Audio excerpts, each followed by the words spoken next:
अस्सलामु अलैकुम आदाब तामिल इरशाद खबरनामा में आपका खैर मकदम। शुरुआत में हेडलाइंस पर एक नज़र। गांधी जी जम्मू कश्मीर में अमन और खुशहाली देखना चाहते थे। वजीर आजम की क़यादत में हुकूमत महात्मा के विकसित भारत ख्वाब को पूरा कर रही है, मनोज सिन्हा। मसाइल के हल के लिए भारत बातचीत का हामी, लेकिन पाकिस्तान के इरादे मशकूक। दहशतगर्दी के खिलाफ हमारी जंग अभी खत्म नहीं हुई, राजनाथ सिंह। जम्मू कश्मीर में ऑटोमोबाइल ट्रांसपोर्ट के लॉजिस्टिक सेक्टर में नए बाब का आगाज। 116 मारुति गाड़ियों को लेकर पहली बार रेलगाड़ी आज अनंतनाग स्टेशन पर पहुंचेगी। तशद्दुद मुतासिरा लेह के कर्फ्यू में नरमी, बंद पड़े बाजार खुल गए, लोगों ने राहत की सांस ली। सड़कों पर गाड़ियों और पैदल चलने वालों का हुजूम उमड़ाया, इंटरनेट खिदमात बदस्तूर मुअत्तल। पुरतशद्दुद वाक़ात के दौरान लेह में 4 शहरियों की हलाकत। लद्दाख इंतजामिया की जानिब से मजिस्ट्रियल तहकीकात का हुक्म जारी। जम्मू में डेंगू बीमारी ने एक बार फिर सर उठाया, फैलाव जारी। 62 नए अफराद बीमारी में मुब्तला। साल रवा में मुतासरीन की मजमूई तादाद 1105 तक पहुंच गई। और दहशतगर्द नेटवर्क के खिलाफ जारी क्रैकडाउन। करालगुंड हंदवारा में मिलिटेंट हैंडलर की जायदाद पुलिस ने जब्त कर ली।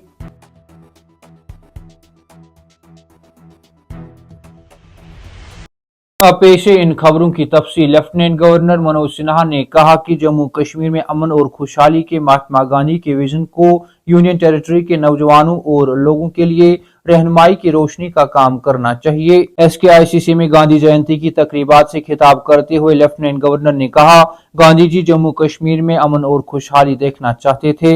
मनोज सिन्हा ने कहा कि उन्होंने कहा था कि उन्हें इस सरजमीन में उम्मीद की किरण नजर आती हैं। मैं दुआ करता हूं कि जम्मू कश्मीर एक चमकते सितारे के तौर पर उभरे, ताकि इन मुश्किल वक्तों में पूरे मुल्क को रोशनी दिखाए।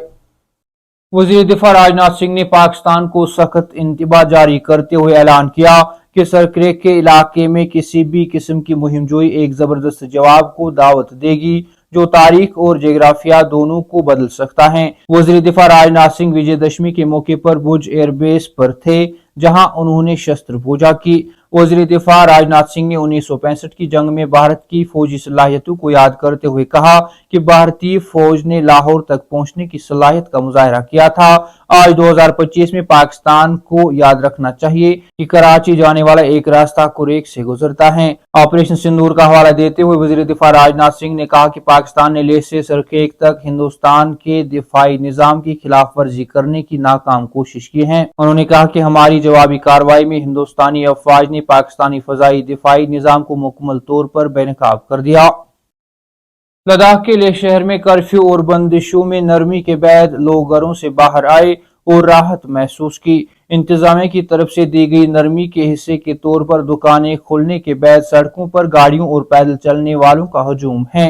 बाजार सुबह 10 बजे से शाम 5 बजे तक खुलेंगे, जिससे इन लोगों को रिलीफ मिलेगा जो आखिरकार अपने घरों से बाहर निकलने के काबिल हो गए हैं। इधर सूबे लद्दाख में इंटरनेट खिदमात बदस्तूर मुअत्तल बनी हुई हैं। मरकजी वजारत दाखिला ने पहले ही 3 अक्टूबर की शाम तक इंटरनेट खिदमात को बंद रखने का ऐलान किया था। ख्याल रहे कि लद्दाख को रियासती दर्जा देने और 6ठे शेड्यूल में शामिल करने के मुतालबे को लेकर लद्दाख के लेह इलाके में पुरतशद्दुद एहतजाजी मुजाहिरों के दौरान 4 अफराद की मौत वाक़ा हुई, जबकि 70 से जायद अफराद जख्मी हो गए, जिसके बाद इंतजामिया को हालात पर काबू करने के लिए कर्फ्यू का निफाज अमल में लाना पड़ा। तामिल इरशाद खबरनामा में आज के लिए इतना ही। कल फिर से मुलाकात होगी, तब तक के लिए अल्लाह हाफिज।